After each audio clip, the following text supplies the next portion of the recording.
ನಮಸ್ತೆ ಫ್ರೆಂಡ್ಸ್, ಇವತ್ತೊಂದು ವೆರೈಟಿ ಆಗಿರುವಂಥ ಒಂದು ರೆಸಿಪಿ ಜೊತೆನೇ ಬಂದಿದ್ದೀನಿ. ಅಂದರೆ ಇದೊಂದು ಫೇಮಸ್ ಆಗಿರೋ ರೆಸಿಪಿ. ಇದನ್ನು ನಾನು ಹೆಲ್ದಿಯಾಗಿ ಟೇಸ್ಟಿಯಾಗಿ ಇಲ್ಲಿ ಮಾಡ್ತಾ ಇದ್ದೀನಿ. ಎಲ್ಲ ಹಬ್ಬಗಳಿಗೆಲ್ಲ ನಮ್ಗೆ ಇದನ್ನು ರೆಡಿ ಮಾಡ್ಬೋದು. ಸಖತ್ತಾಗಿರುತ್ತೆ. ರುಚಿ ಅಂತೂ ಹೇಳೋದಿಕ್ಕೂ ಇಲ್ಲ, ಕೇಳೋದಿಕ್ಕಿಲ್ಲ, ಅಷ್ಟು ಸೂಪರಾಗಿ ಬರುತ್ತೆ. ಮಿಸ್ ಮಾಡಬೇಡಿ, ಒಂದು ಸಲ ಟ್ರೈ ಮಾಡಿ ಟೇಸ್ಟ್ ಮಾಡಿ ನೋಡಿ. ಅದಕ್ಕೋಸ್ಕರ ಮೊದಲು ನಾನಿಲ್ಲಿ ಅರ್ಧ ಕಪ್ ಗೋಧಿ ಹಿಟ್ಟು ತಗೊಂಡಿದ್ದೀನಿ. ಅದಕ್ಕೆ ರುಚಿಗೆ ತಕ್ಕಷ್ಟು ಉಪ್ಪು, ಆಮೇಲೆ ಸ್ವಲ್ಪ ಅರಿಶಿನ ಹುಡಿ ಹಾಕ್ಕೊಳ್ಳಿ, ಕಲರಿಗೋಸ್ಕರ ಮಾತ್ರ. ಇನ್ನು ಮಿಕ್ಸ್ ಮಾಡಿಬಿಟ್ಟು ನೀರೆಷ್ಟು ಬೇಕೋ ಸೇರಿಸ್ಕೊಂಡು ನೋಡಿ, ಈ ರೀತಿ ಚಪಾತಿ ಹಿಟ್ಟಿನ ಥರ ರೆಡಿ ಮಾಡಬೇಕು. ಅದರ ಹೊರಗಡೆ ಅಂದರೆ ಫುಲ್ಲಾಗಿ ನಾನಿಲ್ಲಿ ಸ್ವಲ್ಪ ತುಪ್ಪ ಸ್ಪ್ರೆಡ್ ಮಾಡ್ತಾ ಇದ್ದೀನಿ. ತುಪ್ಪ ಸ್ಪ್ರೆಡ್ ಮಾಡಿಬಿಟ್ಟು ಹಾಗೆ ಮುಚ್ಚಿಟ್ಕೊಳ್ಳಿ. ಸ್ವಲ್ಪ ಅಂದರೆ ಇದಕ್ಕೊಂದು ಹಲ್ವ ರೆಡಿ ಮಾಡಬೇಕು, ಅದಕ್ಕೆ ನಾವು ಇದನ್ನು ಮುಚ್ಚಿಡ್ತಾ ಇದ್ದೀನಿ ಇವಾಗ. ನೆಕ್ಸ್ಟ್ ಒಂದು ಮಿಕ್ಸಿ ಜಾರಿಗೆ 1 ಕಪ್ಪು ತೆಂಗಿನ ತುರಿ ತಗೊಳ್ಳಿ. ಅದಕ್ಕೆ ಒಂದು ಅರ್ಧ ಕಪ್ಪು ಬೆಲ್ಲ ಕೂಡ ಸೇರಿಸ್ತಾ ಇದ್ದೀನಿ ನಾನು. ಆಮೇಲೆ 1.5 ಟೇಬಲ್ ಸ್ಪೂನ್ನಷ್ಟು ಅಕ್ಕಿ ಹಿಟ್ಟು ಸೇರಿಸ್ತಾ ಇರೋದು ನಾನು. 1.5 ಟೇಬಲ್ ಸ್ಪೂನ್ ಹಾಕ್ಕೊಂಡಿದ್ದೀನಿ, ಅದನ್ನು ಕೂಡ ಹಾಕ್ಕೊಳ್ತಾ ಇದ್ದೀನಿ. ಸ್ವಲ್ಪ ರುಚಿಗೆ ತಕ್ಕಷ್ಟು ಉಪ್ಪು, ಆಮೇಲೆ ನೀರು ಎಷ್ಟು ಬೇಕೋ, ರುಬ್ಬೋದಿಕ್ಕೆ ಎಷ್ಟು ಬೇಕೋ ಅಷ್ಟು. ನಾನಿಲ್ಲಿ 1 ಕಪ್ ನೀರು ತಗೊಂಡಿದ್ದೀನಿ ನೋಡಿ. ಈ ರೀತಿ ನುಣ್ಣಗೆ ರುಬ್ಬಿ ತರಬೇಕು. ಅದನ್ನೊಂದು ಪ್ಯಾನಿಗೆ ಹಾಕ್ಕೊಳ್ಳಿ. ಇನ್ನು ಸ್ಟವ್ ಆನ್ ಮಾಡ್ಕೊಳ್ಳಿ. ಸ್ಟವ್ ಆನ್ ಮಾಡಿಬಿಟ್ಟು ಇದನ್ನು ಚೆನ್ನಾಗಿ ಬೇಯಿಸಬೇಕು. ಅಂದರೆ ಇದು ತಳ ಬಿಟ್ಟು ಬರಬೇಕು. ಇದೇ ರೀತಿ ಕೈ ಆಡಿಸ್ತಾ ಬಂದರೆ ಸಾಕು. ಚೆನ್ನಾಗಿ ಕುದಿ ಬಂದು ಒಳ್ಳೆ ಹಲ್ವದ ರೀತಿ ಬರುತ್ತೆ ಇದು ನೋಡಿ. ಇದೇ ರೀತಿ ಮಿಕ್ಸ್ ಮಾಡ್ತಾ ಬಂದರೆ ಸಾಕು ನೋಡಿ. ಇವಾಗ ಚೆನ್ನಾಗಿ ಕುದಿ ಬರ್ತಾ ಇದೆ. ಇದೇ ರೀತಿ ಕೈ ಆಡಿಸ್ತಾ ಬನ್ನಿ ನೋಡಿ. ಕರೆಕ್ಟಾಗಿ ಅಂದರೆ ನುಣ್ಣಗೆ ರುಬ್ಬಿರಬೇಕು ನೋಡಿ. ಇವಾಗ ಸ್ವಲ್ಪ ಸ್ವಲ್ಪ ಇನ್ನೂ ಗಟ್ಟಿ ಆಗ್ತಾ ಬರ್ತಾ ಇದೆ. ಅಂದರೆ ಫುಲ್ಲಾಗಿ ತಳ ಬಿಟ್ಟು ಬರಬೇಕು.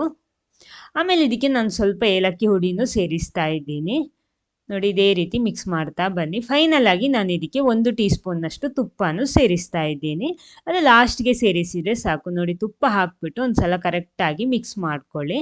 ಆ ತುಪ್ಪ ಹಾಕಿದ ಕೂಡಲೇ ಅದರ ಕನ್ಸಿಸ್ಟೆನ್ಸಿಯೇ ಚೇಂಜ್ ಆಗಿಬಿಡುತ್ತೆ ನೋಡಿ. ಹಿಟ್ಟಿನ ಇದು ನೋಡಿ ಯಾವ ರೀತಿ ಬರುತ್ತೆ ಅಂದರೆ ಕರೆಕ್ಟ್ ಅದು. ಆಮೇಲೆ ಕರೆಕ್ಟ್ ಪ್ಯಾನ್ ಬಿಟ್ಟು ಬರುತ್ತೆ. ಆಮೇಲೆ ಇದು ನಾವು ತೆಂಗಿನಕಾಯಿ ಮತ್ತು ಬೆಲ್ಲ ಉಪಯೋಗಿಸಿರೋದಲ್ವ. ನಾವು ಇವಾಗ ಸ್ವಲ್ಪ ಲೂಸ್ ಇದ್ರೆ ಸ್ವಲ್ಪ ಆರಿದ ಮೇಲೆ ಅದು ಸೆಟ್ ಆಗಿ ಬರುತ್ತೆ. ನಮಗೆ ಉಂಡೆ ಮಾಡೋ ಹದಕ್ಕೆ ಬರಬೇಕು ನೋಡಿ. ಇಲ್ಲೊಂದು ಕಾಯಿ ಹಲ್ವ ರೆಡಿ ಆಗಿದೆ. ಯಾವ ರೀತಿ ನಮಗೆ ಹಾಗೆ ತಿನ್ಬೋದು. ಸುಮ್ಗೆ ಸ್ವೀಟ್ ಅಂತ ಮಾಡಿಬಿಟ್ಟು ಕಾಯಿ ಹಲ್ವ, ತೆಂಗಿನಕಾಯಿ ಹಲ್ವ ರೀತಿ ಮಾಡಿದ್ದು ಸರ್ವ್ ಮಾಡ್ಬೋದು. ಇವಾಗ ರೆಡಿ ಆಗಿದೆ ಇದು. ನಮ್ಮ ಹಿಟ್ಟು ನೋಡಿ ಒಳ್ಳೆ ಸಾಫ್ಟ್ ಆಗಿ ಇವಾಗ ರೆಡಿ ಆಗಿದೆ. ಇನ್ನು ಇದನ್ನು ಸಣ್ಣ ಸಣ್ಣ ಉಂಡೆ ಮಾಡಬೇಕು ನೋಡಿ. ಎಷ್ಟೊಂದು ಸಾಫ್ಟ್ ಆಗಿದೆ ಅಂತ. ಇನ್ನು ಇದನ್ನು ನೋಡಿ ಸಣ್ಣ ಸಣ್ಣ ಉಂಡೆ ಮಾಡ್ಕೊಳ್ಳಿ. ಅಂದರೆ ನಿಮಗೆ ಅದು ಯಾವ ಸೈಜಲ್ಲಿ ಬೇಕೋ ಆ ರೀತಿ ಮಾಡ್ಬೋದು. ನಾನಿಲ್ಲಿ ಸಣ್ಣ ಸಣ್ಣಕ್ಕೆ ಮಾಡ್ತಾ ಇದ್ದೀನಿ. ಆಮೇಲೆ ನಾವು ರೆಡಿ ಮಾಡಿಟ್ಟಿರುವ ಹಲ್ವ ಇದೆಯಲ್ವಾ, ಅದನ್ನು ಅದಕ್ಕಿಂತ ಸ್ವಲ್ಪ ದೊಡ್ಡ ಉಂಡೆ ಮಾಡ್ಕೊಳ್ಳಿ ಈ ರೀತಿ.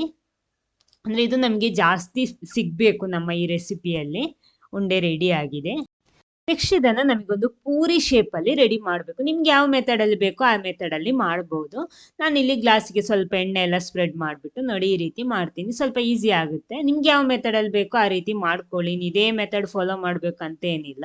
ಅಂದರೆ ನಮಗೊಂದು ಪೂರಿ ಶೇಪಲ್ಲಿ ಬರಬೇಕಿದು ನೋಡಿ. ಈ ರೀತಿ ಫುಲ್ಲಾಗಿ ಮಾಡಿಬಿಟ್ಟು ನಾವು ರೆಡಿ ಮಾಡಿಟ್ಟಿರುವಂತಹ ಆ ಹಲ್ವಾನ ಇದರೊಳಗಡೆ ಹಾಕ್ಕೊಂಡ್ಬಿಟ್ಟು ಸೆಟ್ ಮಾಡ್ಕೊಳ್ಳಿ ಈ ರೀತಿ ನೋಡಿ.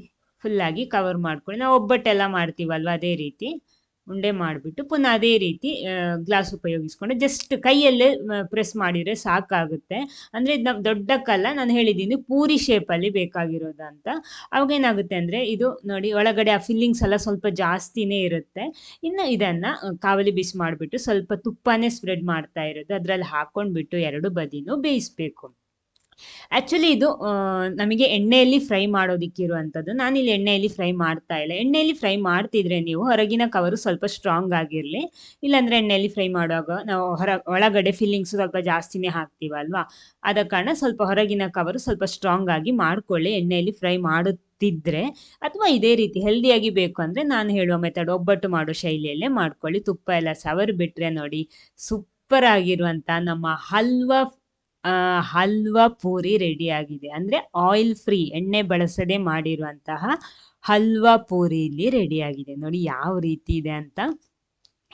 ಎಲ್ಲ ಹಬ್ಬಕ್ಕೂ ಇದನ್ನು ನಮಗೆ ರೆಡಿ ಮಾಡ್ಬೋದು. ಸೂಪರ್ ಆಗಿ ಟೇಸ್ಟಿ ಬರುತ್ತೆ. ಆ ಫಿಲ್ಲಿಂಗ್ಸ್ ಅಂತೂ ಸಖತ್ತಾಗಿರುತ್ತೆ. ಸೊ ಮಿಸ್ ಮಾಡಬೇಡಿ, ಒಂದ್ಸಲ ಆದರೂ ಇದನ್ನು ಟ್ರೈ ಮಾಡಿ, ಟೇಸ್ಟ್ ಮಾಡಿ. ಈ ಸಲದ ಹಬ್ಬಕ್ಕೆ ಇದನ್ನೇ ರೆಡಿ ಮಾಡ್ಕೊಳ್ಳಿ.